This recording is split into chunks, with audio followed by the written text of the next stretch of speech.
Hey all. So I thought I'd do a narrated demo of the PWR, tell you something about it, tell you what the controls do. Um, so the the design for this began a long time ago, like early days of my pedal designing. Uh, the circuit is based around very popular power amp IC. It's been popular among the electronics hobbyist community for decades.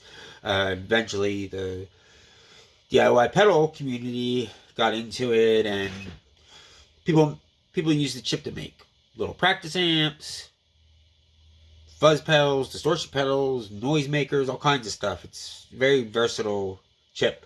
Um, so early on, I was doing tons of experimenting with everything, mostly transistors though. So I I was working with this power amp IC, and basically I was just trying to get it to be as distorted, as saturated as possible, while still sounding really good, like more amp like. I didn't want it to be a fuzz, per se. Um, so I got it. I messed around with the circuit for a while, and I got it sounding really good. But at the time, I was really focused on designing transistor based crazy fuzzes and kind of more unique stuff or something, I guess. And so this was IC based. It was the distortion. I was like, I'm just gonna put this aside for now and move on to my other projects.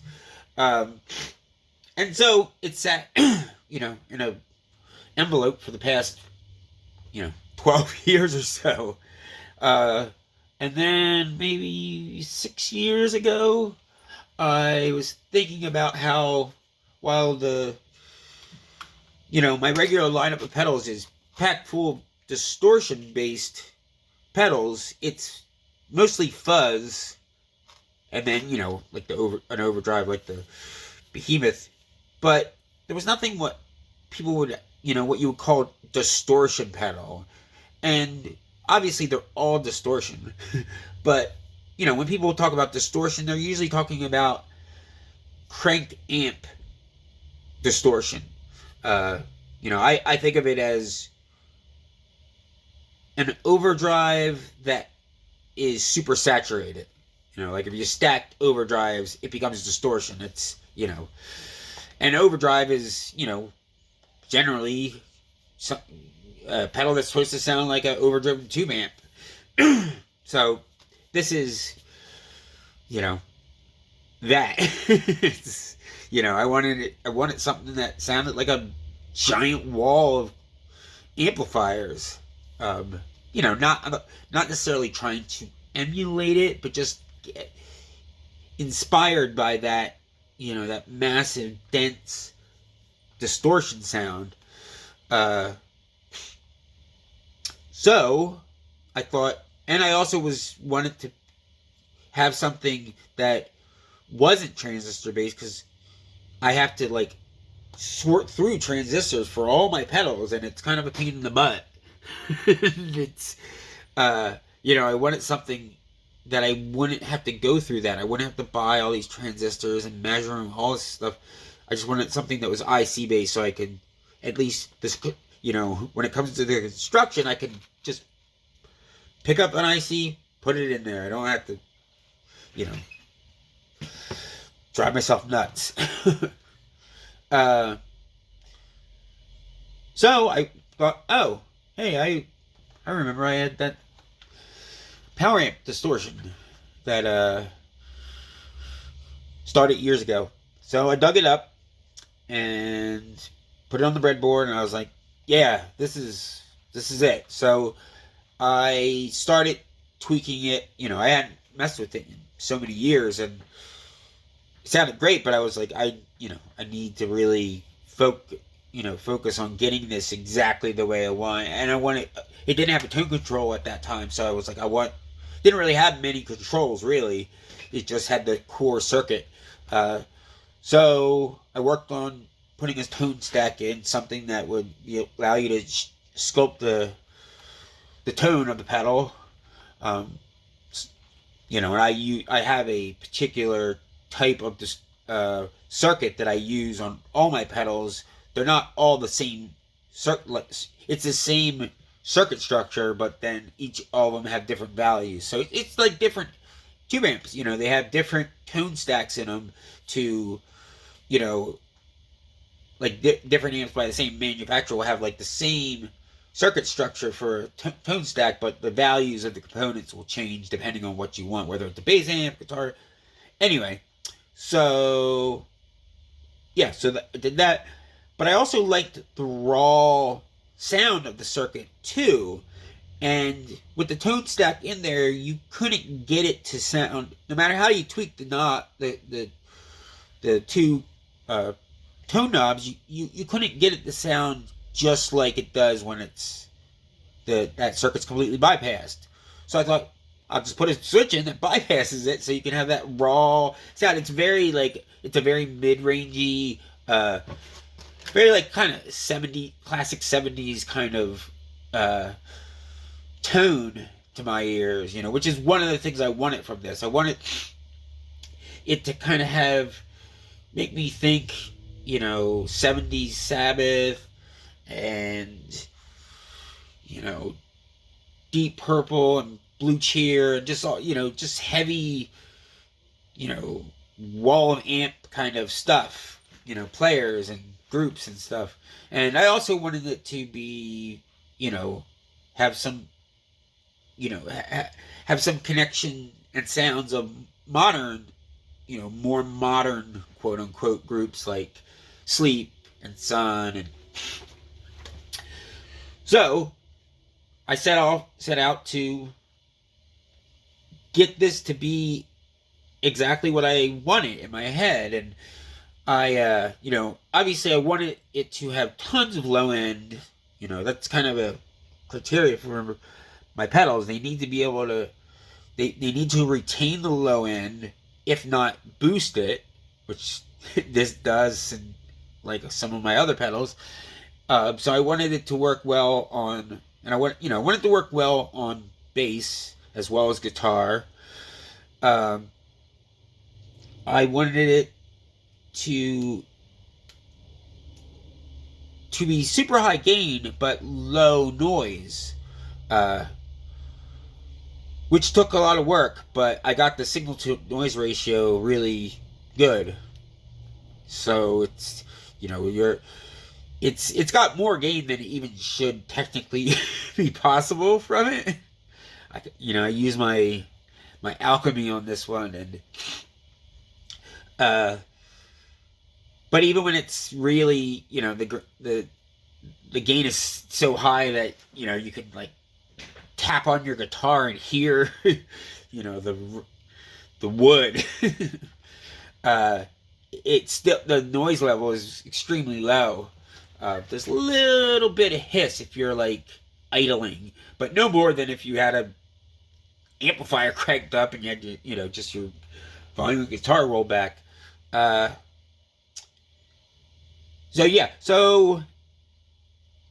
I wanted a control that was something kind of unique that you just don't find on similar pedals. And that came in the form of the headroom control. The idea for it came to me from, I was thinking about, valve full stacks when I was working on this, and I thought about people using variacs to bring the voltage and current down on a tube amp so that they can get more compression, more saturation. And I thought, well, I can just have a control that does the same type of thing to this circuit. So essentially it's like a voltage starved type control, except it doesn't make it glitch out and act weird, like usually like a lot of starved controls, voltage starved controls on stuff are there to make things get crazy. But this just brings, it literally does bring the headroom down. It makes it it gives it, you have more compression and more saturation and less clean gain. There's not really any clean gain. It's not that kind of thing. But sorry, my allergies are going bananas with this warm weather. So yeah, hopefully it will, stuff will come through just using my phone to film this. It's because it's so distorted. It's hard, like as you turn the headroom down, it's hard to notice what it's doing, I think, when I've filmed it before. So anyway, just know that I'm using my phone to film this. It's gonna sound 1,000 times better than it even does when you have it in person. And there's one other control. There is a dip switch inside that boosts the gain to its maximum, so it adds more, more volume, more low end, more saturation, more compression. Just does what you think a gain boost would do. And you can power this with 18 volts DC, and that really, first of all, be careful, because this thing will absolutely destroy an amp if you're not careful, especially when you have it at 18 volts. I mean, it's powerful enough because it has a power amp IC in it. You can actually plug the output directly into a speaker, and it will drive it if you have to have the tone and bypass. Now, it doesn't sound good. It squeals and it's all messed up, but it's kind of far out. I'm not selling that as a feature, just so you know. It's just kind of a fun little fact, I guess. But yeah, at 18 volts, it really it's so powerful and heavy. It's obviously less like chewy and creamy, but between the drive and the headroom, oh, god damn it. I'm gonna pause because the heater just turned on.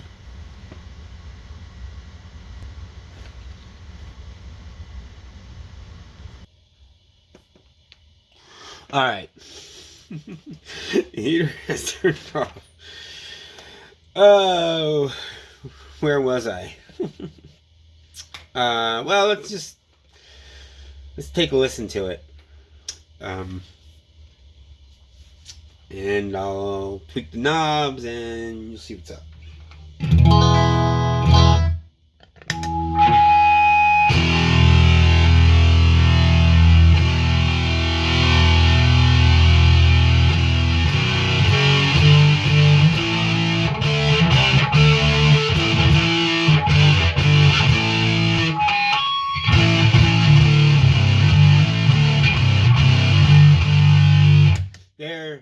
You might have heard a change in tone. I was switching between like my bridge and middle pickup to the bridge and neck pickup. It's a great thing about Strats is they got that versatility, but it also shows how the pedal is not annihilating everything you send into it. I mean, obviously it gets it super distorted, but it translates that tone really well. The characteristics of your guitar sound.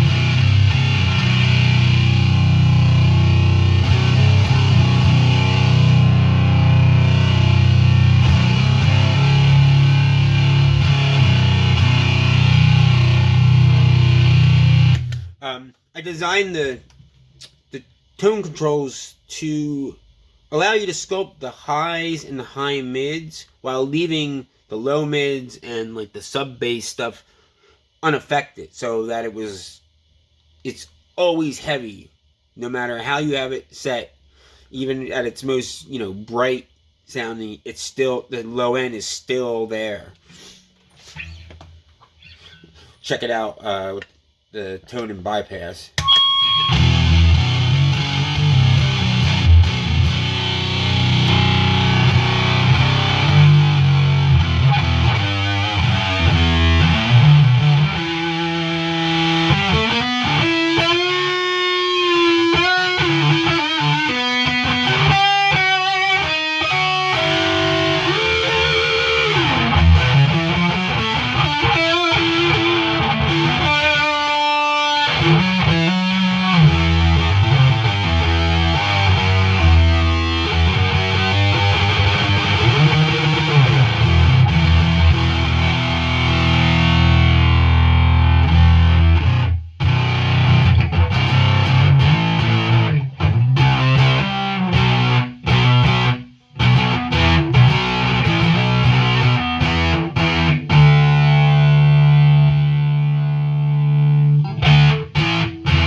Alright, let's listen to it at 18 volts. That's 18 volts DC. Make sure you power it with anything other than your normal 9 volt pedal power supply, that it is not more than 18 volts, that is definitely DC, not AC, and that you have the polarity correct. Otherwise, you may blow up the chip inside of here, and that will suck. Because a different chip from a different batch is not going to necessarily sound the same. And I may end up having one that I can replace it with, but maybe not. So just take care of your pedals. Make sure you know that what you're powering them with, all pedals, that you know that it's the correct power supply to use. Because there's tons of pedals that will get damaged because if you use the wrong kind of power supply. I'd tell you that. Alright, 18 volts.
So there you go, guys. I think you guys are gonna dig this. It's, you know, I want my pedals to be kind of thing when you step on them, you get like instant inspiration. And I worked really hard at designing this to be that. It just has this life to it that it's just awesome. I think. So yeah, there it is. Thanks, guys.